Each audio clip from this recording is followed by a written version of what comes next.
These Small Hours with Russell Cordell Staker.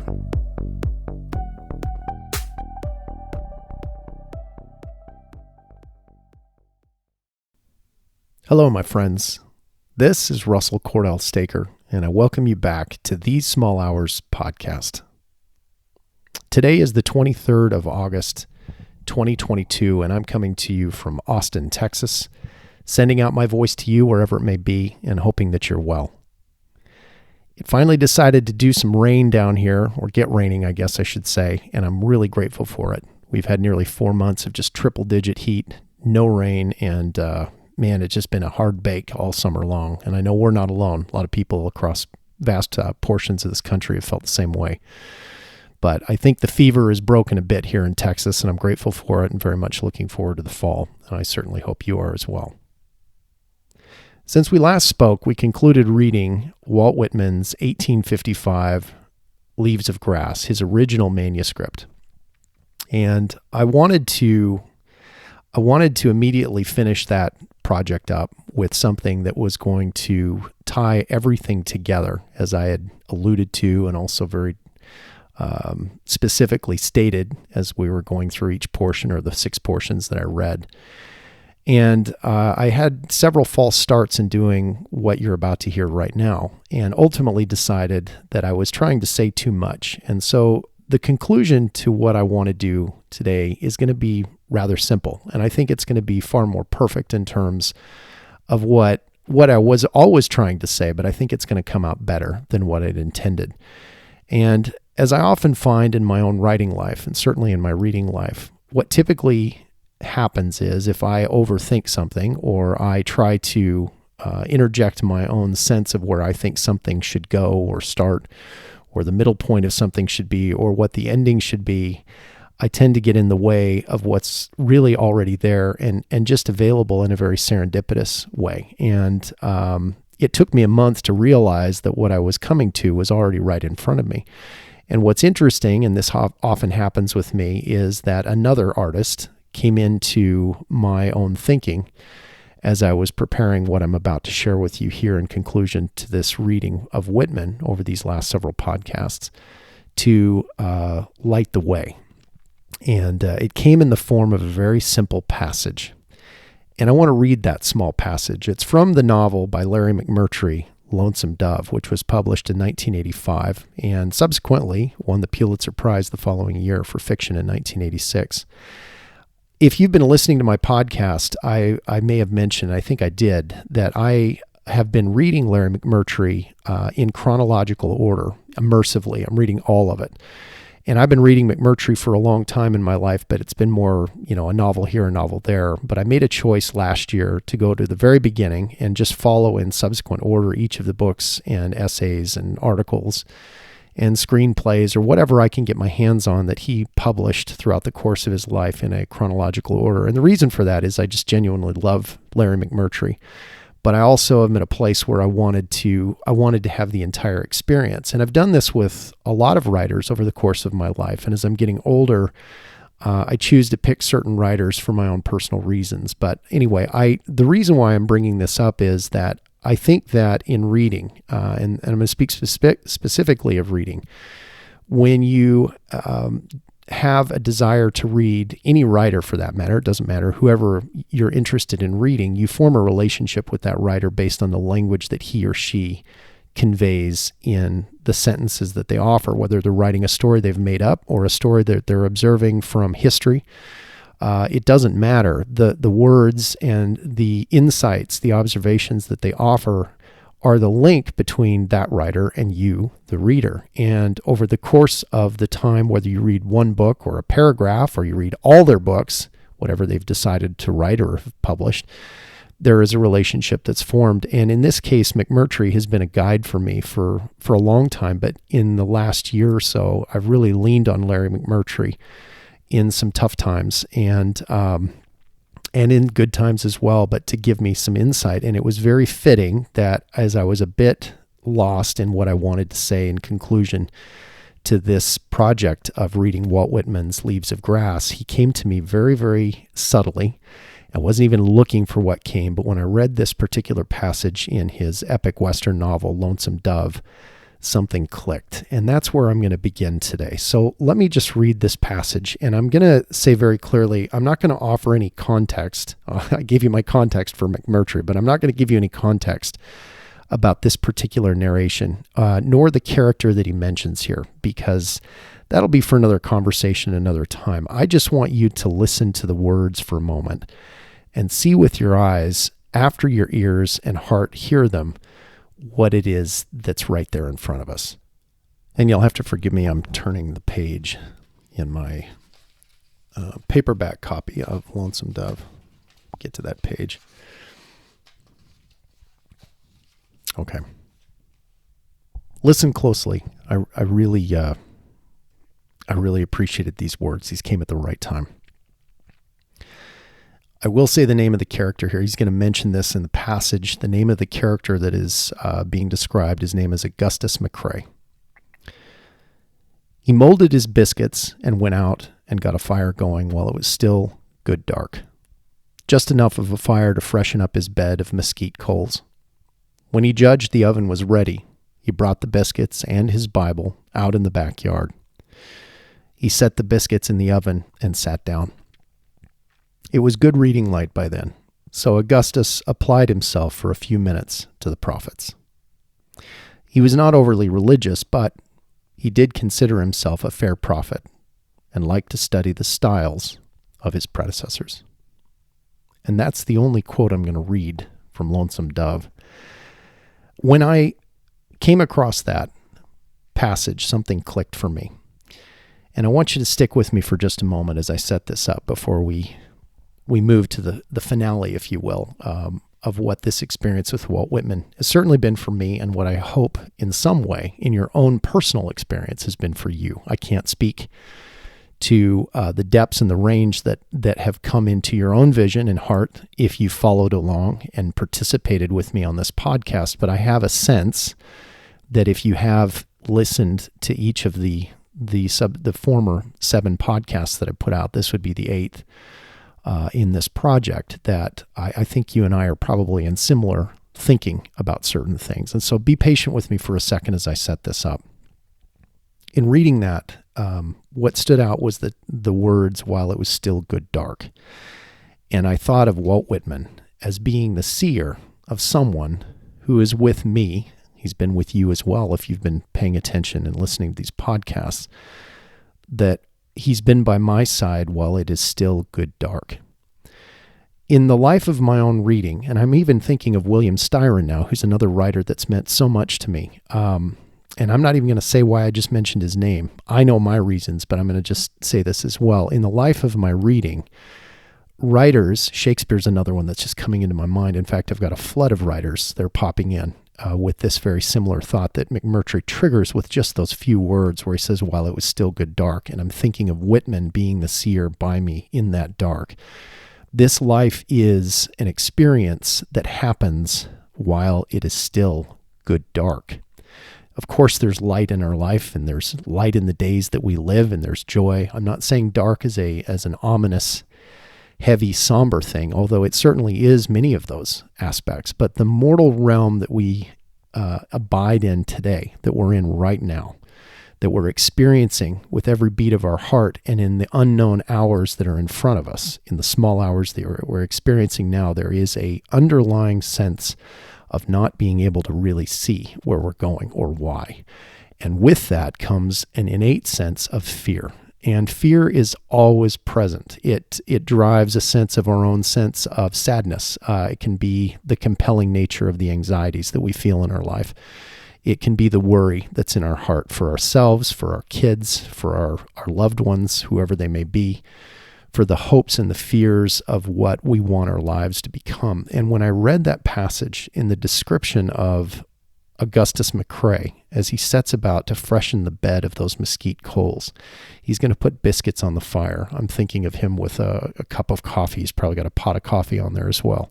He reaches for his Bible and then goes out into his backyard.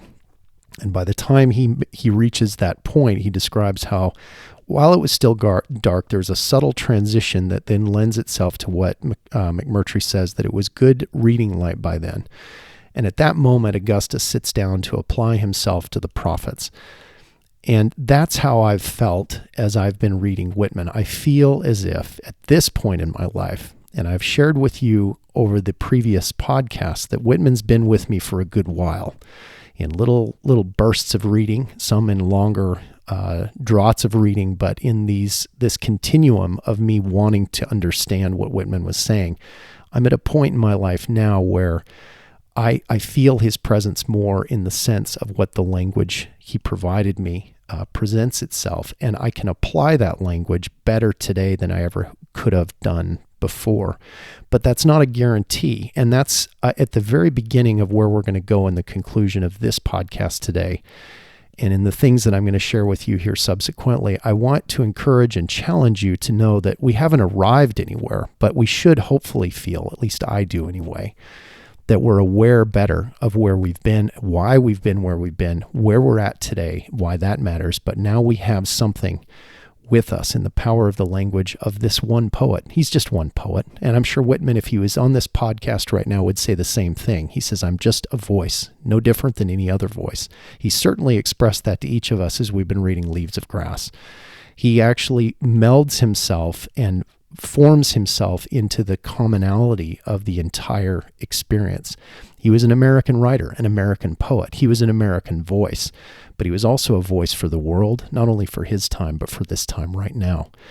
And what he gives us is something that, while it's still good dark, and we don't know how to overcome some of the fears that we've got or the misunderstandings of the world that we live in, we have enough through his words to help guide us to discover the language of our own hearts in the application of living a life that overcomes that fear and gives us greater insight and depth. And I always use the word range as well, a wider angle that I've talked about before, to see things in a broader sense than they've ever been seen before. So the title of this podcast, if I'm going to give it one, is While It Is Still Good Dark. And I'm putting this in the present as opposed to the sentence that McMurtry wrote, which was, while it was still good dark. So this is While It Is Still Good Dark, some thoughts, and an afterword to Whitman. If you'll remember, going back to the trailer or the prelude, which I put out, I started this little project back in April of this year. And that's a few months back now. And I shared with you at the very, very beginning, and I'm not going to repeat what I've already said, but I want to touch on a couple of things. At the very beginning, I mentioned the movie Hoosiers, Norman Dale, Gene Hackman, who's the actor that plays this character, Norman Dale, moving forward into the unknown, taking on a position to become a basketball coach at a high school after what we find later in the story is what had been a more illustrious career, but he's been diminished into a role that he now takes possibly as the only option he has left. But he gives it his all. What he brings with him in the past of his life carries him forward into the unknown of his future. And in giving his all, he ultimately changes the entire town of Hickory, changes the trajectory of a simple basketball team in high school, and impacts the lives of not only those players that play on his team, but sets a precedent that becomes a mark of history in and of itself. And again, that's a very simplified story in the sense of what I'm probably going to reach for here, but it was very compelling to me to consider the moment as Norman Dale, Gene Hackman, was driving in that Indiana countryside and sipping hot coffee on a very early morning as the sun is rising. And you can see in the film, in the opening credits of that scene, the expression of his consideration of what must be on his mind. And nobody knows, but it's there in terms of what's on the photograph, on the film as it's moving forward. And I put myself into that experience, remembering how that film influenced me. And at the moment that I was considering reading Whitman on a podcast, I remember the afternoon that I was thinking about Hoosiers, and I had some free time in Driftwood, Texas, where I've been working at a brewery. And I took the time to read some of Whitman's words, and I asked myself a question, what now? And I want to reread what led to that before I actually share what comes after.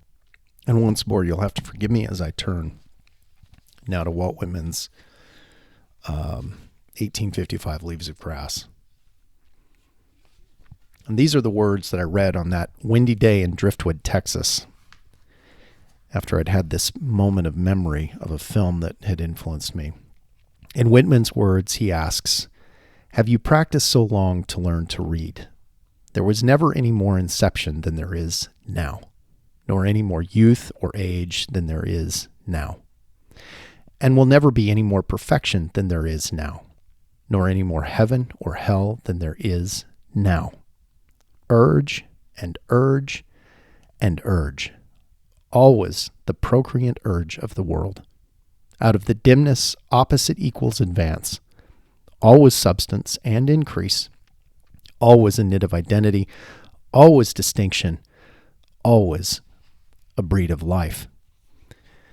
Those words at that moment struck me with the same force and caliber as the words I just shared with you a moment ago from Larry McMurtry's novel, Lonesome Dove, when he talked about while it was still good dark.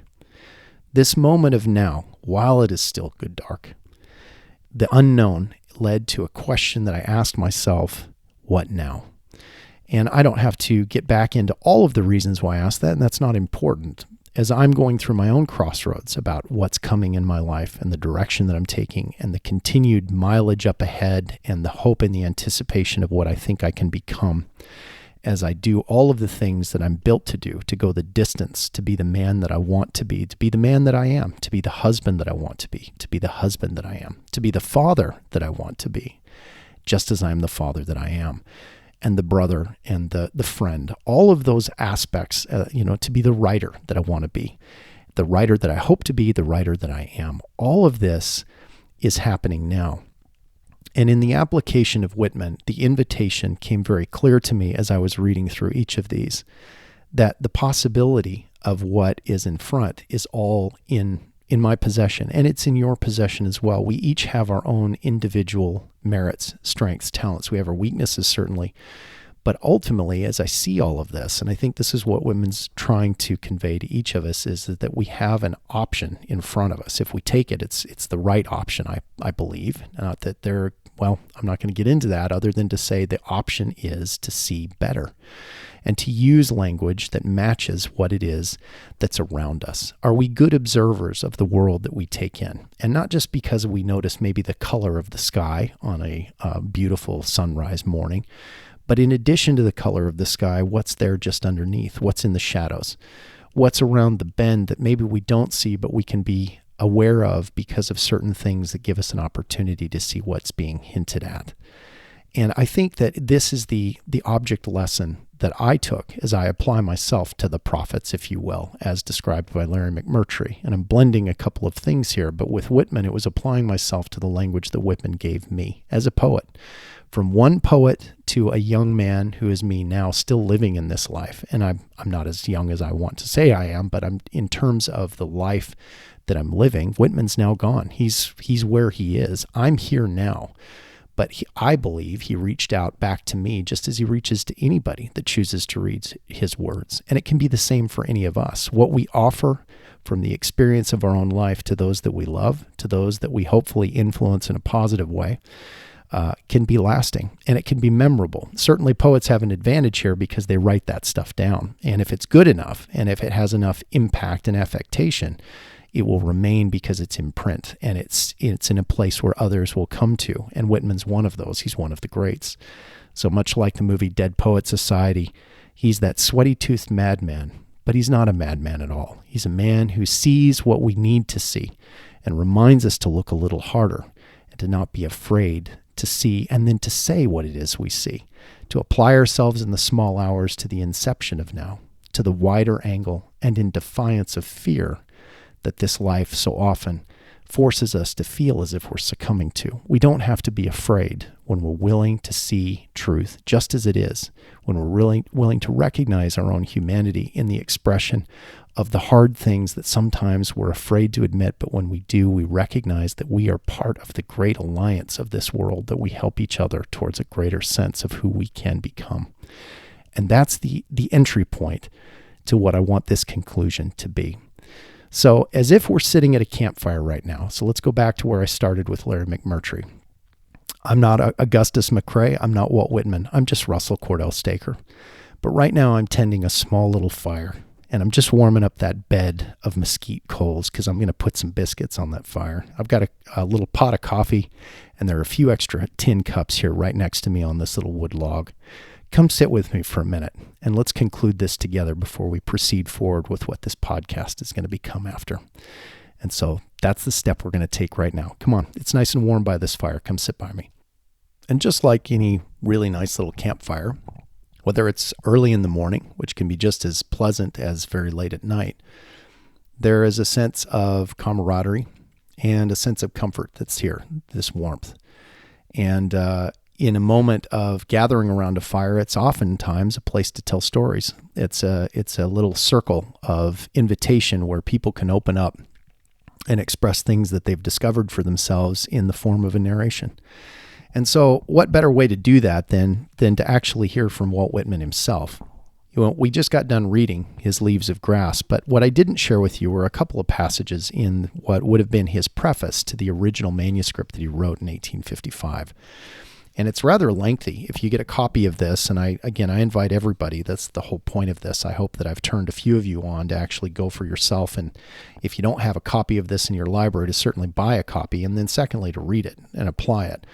But in the preface of that, there are a few passages that I wanted to read. And the first one is on this particular page. I'm turning to it right now. Give me just a moment. So again, this is Walt Whitman, and we're gathered together while it is still good dark. And Whitman's sitting with us.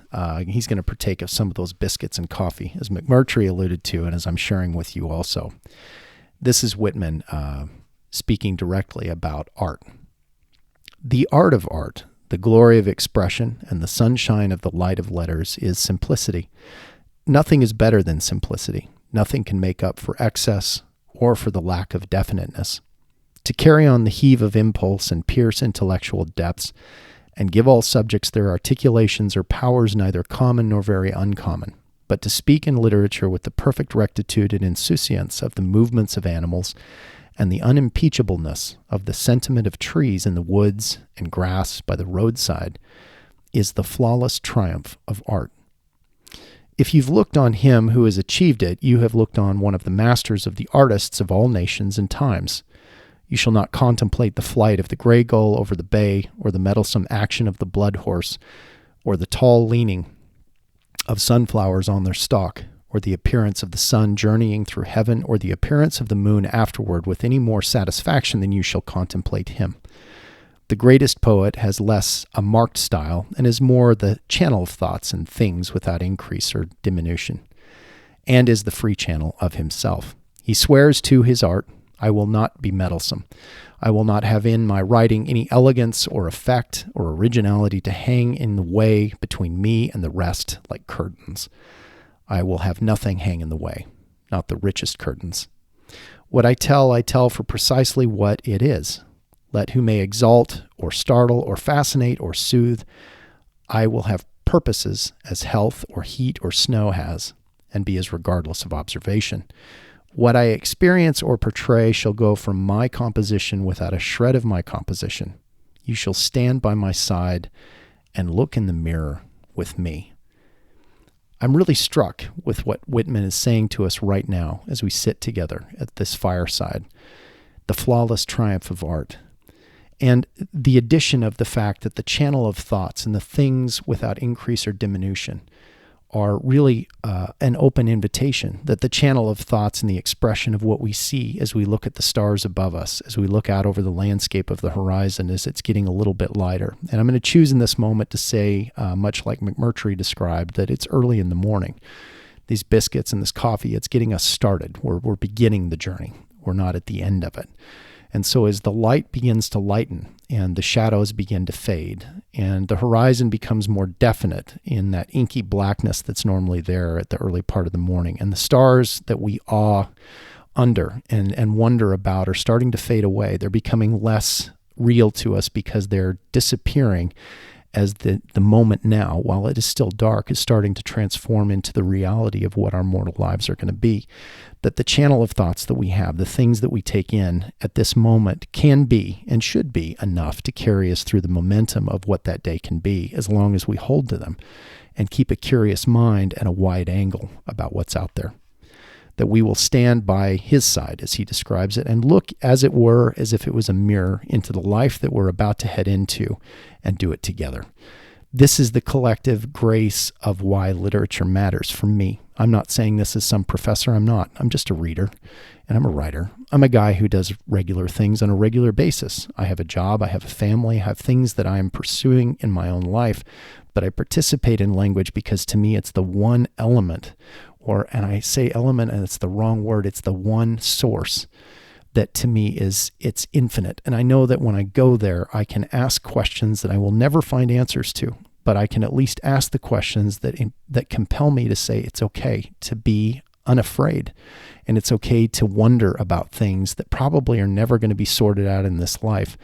But it keeps me humble enough by asking those sorts of things that if I step forward into the life, even in the most mundane of moments, I'm going to remain curious enough to at least try to pay attention to the people and the experiences and the little details of this life that will hopefully give me pause before I let my own ego and ignorance get in the way of what really can be revealed if I'm more open and take a shared approach to the experience.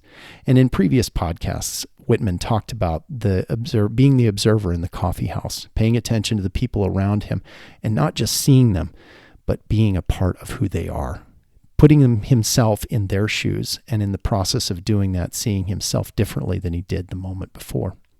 Let's continue on with another little passage here, just in the preface. This one's a little shorter than the one I just read, just a few pages further here. Let me turn to that. Again, these are the words of Whitman. This is his voice. The English language befriends the grand American expression. It is brawny enough and limber and full enough. On the tough stock of a race who through all change of circumstance was never without the idea of political liberty, which is the animus of all liberty. It has, at the idea of political liberty, which is the animus of all liberty, it has attracted the terms of daintier and gayer and subtler and more elegant tongues. It is the powerful language of resistance. It is the dialect of common sense. It is the speech of the proud and melancholy races and of all who aspire. It is the chosen tongue to express growth, faith, self-esteem, freedom, justice, equality, friendliness, amplitude, prudence, decision, and courage. It is the medium that shall well nigh express the inexpressible. Just let that sit for just a second. I mean, wow. And as I read that, it's interesting after reading through, and I've read The Leaves of Grass off and on throughout my life, and I just did this series of podcasts really getting into it, and then to go back and read what's at the very beginning in the preface, not even in The Leaves of Grass. This is what led to him writing it, and to read that, I'm stunned.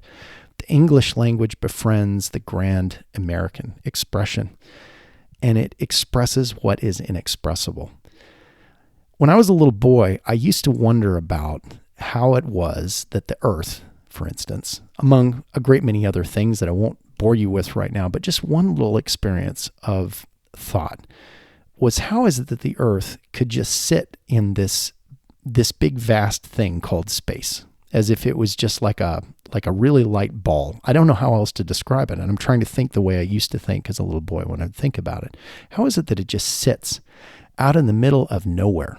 And you know, so what that it's tied to some solar gravitational pull that rotates around the sun. Of course, that's important. We need the sun to, be warm and have the light that's necessary to make this earth even exist. But the idea that it's in and of itself and not even attributed to the other planets that are also in its movement and gravitational pull of that solar sense. And to step out even beyond that, of course, it's part of a galaxy and a universe and endless universes, I guess. I don't know. But I used to think as a kid, how is it possible that this world just exists the way it does? And I didn't have words to express, and I still don't have words to express what it is I'm trying to convey. This is one example that stuck with me. I've wondered about this. And of course, there's physics and there's laws of science, and we live in a world today that has plenty of explanation for all of the things that I'm just touching on.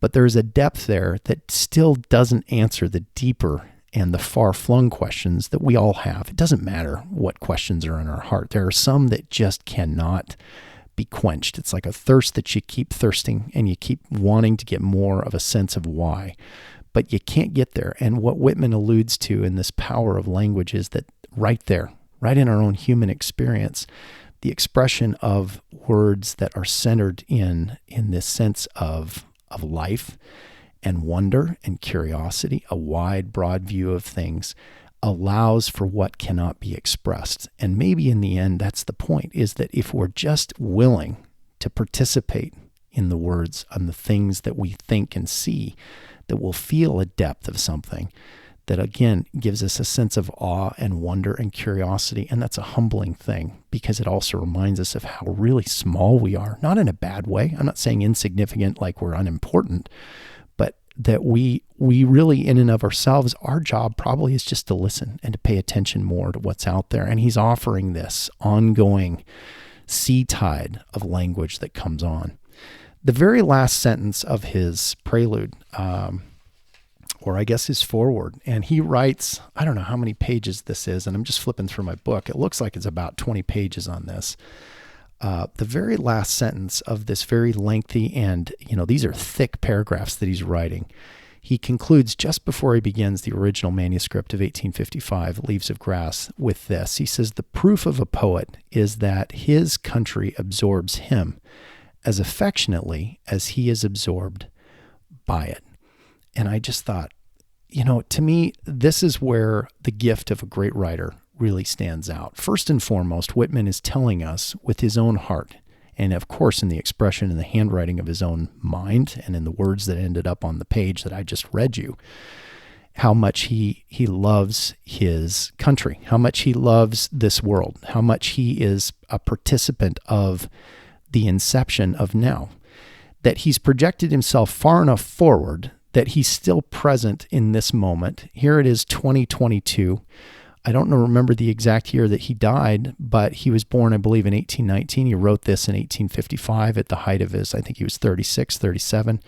And then he lived the course of his life. And yet his words it's just like they're just beginning. And it's an offer that he is giving to us to move forward. I don't want to overspeak Walt Whitman, because there is a fear that I have in saying this, that I'm making Walt Whitman more of a human than anybody else, and that's not what I'm saying. I know he would say the same thing. Walt Whitman is just one poet in a long line of poets that go back further than time and all recorded history can offer. He's no different than any of the great poets or the great minds or the great thinkers that have just participated in their life, in their time, offered their observation, left it for those who will find it, and gone on to where he's going. And I have no doubt, and I do choose to believe this, that this life is just a moment, and it is a continuum of things that are yet to come that we cannot see. He is continuing to participate in whatever new discoveries he's got there.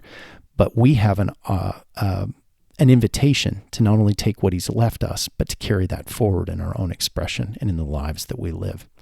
And that is really the end of why it is, or the end of what I wanted to reach in terms of the conclusion with Whitman, that really there is no end. And with the end of Whitman in this particular project, and I take no credit for this other than I have chosen to read and to offer some of my own thoughts, that I'm simply stating very clearly that in conclusion to Whitman, this is really just only the beginning. That these biscuits by this little fire that we're sharing together are the application of the echoes in the words of those who choose to see what so many are too afraid to see. And then not only to see it, but then to say out loud in the language that you and I have come to know, or what you will adapt in the life that you lead, are going to be able to speak to those around you, that give others the sense to just pause a little bit and to think a little bit more, to be a bit more curious, and to not be afraid to ask questions that don't have answers, and particularly to ask the questions that are impossible to answer. Because I think there, in that space, the expression of what is inexpressible is enough to keep us hoping for something better and something broader. But it also returns us to the moment now where we can look at each other and find the good in what we share, as opposed to the differences that we find, which are all too readily available, like the cracks in the wall. Not to pay attention to those as much, but to see them for what they are and to still find the beauty even in the cracks. And so it is. Whitman has spoken here at this campfire. So is Larry McMurtry. And now it's just you and I. And so before I get up from this little campfire that we're sharing right now, and I go about my day and you go about yours, I have one little story that I'm going to tell you. And I don't know that this will translate the way I hope it will, but I'm still going to tell you this little story because this is the narration that's popping into my mind and in my heart at this moment, in consideration of everything I've just said, in consideration of the 7 previous podcasts, in reading the words of Whitman in Leaves of Grass. And it's, I think, a simplified something that's personal to me that offers context to the wider angle I'm going to take as I move forward from this moment onto the moments ahead and the journey of the horizon that I'm looking towards as I fulfill my own measure of my manhood and in the art and the expression of the things that are important to me. When I was a little boy, and I was just at the point, I shouldn't say I was a little boy, I was an early teen, but I was still pretty young. I was at a summer camp, and really it's not important which summer camp it was. I'm going to keep this really general because what's more important here is the experience of the motion that I want you to pay attention to. But one night I was in my tent, and it was very, very late, and I'd been up prior to retiring into my little sleeping bag. I'd been around a campfire, much like the one you and I are metaphorically sitting around right now, and had been singing songs by the campfire with some friends of mine. And one of my friends was really good with a guitar, which was really cool. And he could play songs from, rock bands that I liked. And that particular summer, I was really getting into Led Zeppelin. And I knew Led Zeppelin in many ways instinctively by heart because my dad was a big Zepp fan. And when I was really little and I'd be in the garage on weekends, my dad would be out working on model airplanes that he liked to build. Typically, Led Zeppelin was always one of the several groups that seemed to be playing a lot of, and he had an 8-track stereo and had some vinyl. And so I was familiar with Zeppelin, but on this particular evening, before I'd gone to my little sleeping bag, my friend was playing the acoustic version of Dazed and Confused. And I think that's on the 3rd album. I'm sorry, I don't remember which one it is. Doesn't not matter, and now I'm feeling silly for even mentioning it. But the song was Dazed and Confused. And it was one that I was really liking, obviously in the full recorded version, because the guitar from Jimmy Page it's spooky. It's really scary. And John Bonham's drumming is it's brilliant. And the bass line from John Paul Jones, I mean, that's even scarier, doom, doom, doom, doom, boom, boom, boom, boom, boom. And then on the high end of that, Jimmy Page comes in, boom, boom. I don't have a guitar voice, but if you know the song, you know what I'm talking about. And if you don't, you can listen to the song and then come back to this part of the podcast. But that was ringing in my heart, certainly in my ears, but in my heart, I could feel it as I went to bed and drifted off into some sleep. And I have no memory, of course, this is years ago, but I was awakened later that night by the sound of the scratching at my tent. And I was in a big canvas tent. It was a staff tent and had a kind of a platform floor. I was on staff at this little Boy Scout camp, and one of the little boys from the neighboring camp had somehow in the night found his way to my tent, and I heard a little scratching at my door. And of course, when you're in the woods at night, that's not something you want to hear, especially when it's really, really quiet. And some nights in the forest, if you've ever done big high camping, it can be very quiet, even though you're right out in the open. And I remember how still it was that night. And so the sound of that scratch on the tent made me think there must be a bear or something, even though I didn't think that would be likely. But I jumped up out of my bed, and my tent mate at that time, he was out, just completely sacked out, sawing logs. And I don't know why it was that I heard it, but anyway, I jumped up. I guess I am a pretty light sleeper, and I hesitated to go to the door, but I realized I needed to see what was out there. And so I walked up to the tent and I opened the flap, and sure enough, there was a little boy about 3-4 years younger than I would have been. So again, I was early teens here. This little boy was one of the troop boys, and he was crying and he was cold, and he said, "I'm lost." And I don't remember the dialogue because it's too far gone, but what I do remember is the expression on his face. And then this is where my memory gets a little patchy, because I'm sure I would have asked him where his camp was, because obviously he told me, but I don't remember where it was. All I remember in the dream was I was confident in exactly where he belonged. And without hesitation, and this is where, again, my memory gets a little faded here, and I wish that I would have understood why I made the decision I did, but instead of asking for somebody to join me along the journey of taking this boy back to his camp and safely to his tent, I decided I would just do it. So I remember putting on my boots, and I got a flashlight, and I did it very quickly. And I had an extra little jacket, and I remember putting that around his shoulders. And then I literally walked him up the side of this little embankment. Now, I don't want to say it was a big mountain, but it was a good, I would say 250, maybe 350 yards up the side of a hill, kind of a steep embankment up through some pretty thick trees of lodgepole pine. This is in the Uintas of Utah, up near the East Fork of the Bear River. And so this embankment was overlooking the camp that I would have been in.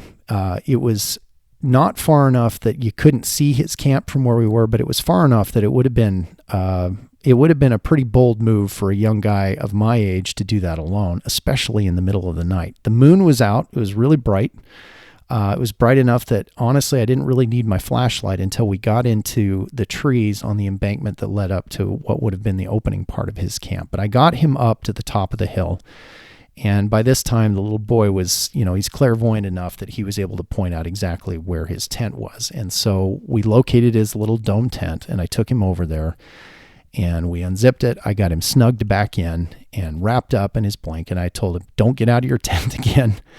And his tent mate was also sound asleep. And again, this is where my memory gets a little foggy. I don't know why I didn't go try to wake up one of the staffers on that particular camp, but I didn't. I just zipped him in his tent. And then I turned around for the trip down that embankment back to my tent.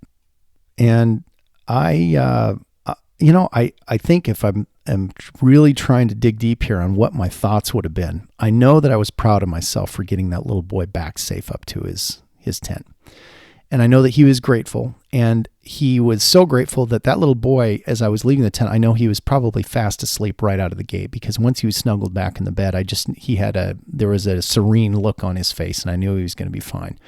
And so probably for the first minute of me walking away from that camp towards where the beginning of that embankment would be, so I'd have to go back down through that thickly wooded area, towards the opening of where our camp was at, I probably felt really good about myself. Like, hey, I did a good deed. I took care of somebody that was scared, and, he's back safe. And then all of a sudden, just as I got into the thick of those trees, I started to hear the bass line from Dazed and Confused, Led Zeppelin, John Paul Jones. Dong, dong, dong, dong, boom, boom. That music set in. And the shadows got really, really weird. The trees started to look really scary, scarier than I'd observed them to be when I was going up the hill. And I had a flashlight, so I turned it on. But the flashlight didn't really do a whole heck of a lot, because the moonlight up above the very length of those super tall trees. And, I'm a young boy, early teens. I probably was all of about 5'4" at that time in my life. Those trees would have been a mile high, no doubt. And, they were at odd angles because of the embankment and the way those trees were growing. And as anybody knows, if you've ever been camping, it doesn't matter. You could be in your backyard at night. When the shadows are there and the light is weird and it travels in odd angles, things take on a different shape. It becomes like a Tim Burton film, but a little more insidious and a little more dark. And that song, Dazed and Confused, how fitting it is just to think about that title, Dazed and Confused Me, and it terrified my heart. It was like I was stricken with fear.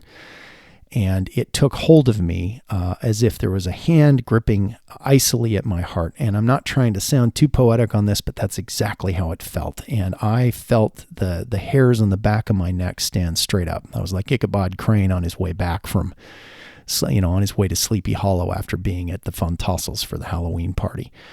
And I was mortified. There was a shock and an awe of terror that ran through me, and I had a very keen sense that I was being watched, and that those trees were not my friends, that there was no angle on that embankment that was going to offer any refuge or any shelter, and that I had to get down off that mountain, and it's the side of that embankment, which was part of a mountain, as quickly as I could. But I had to be careful because of the way the path was twisted and it wound its way.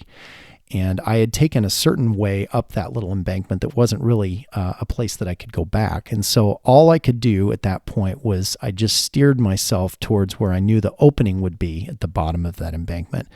And I moved as quickly as I could. And in my head, I had to tune out the sound of Led Zeppelin. Now, that song, just really quickly, remains one of my all-time favorites. It's an amazing rock song.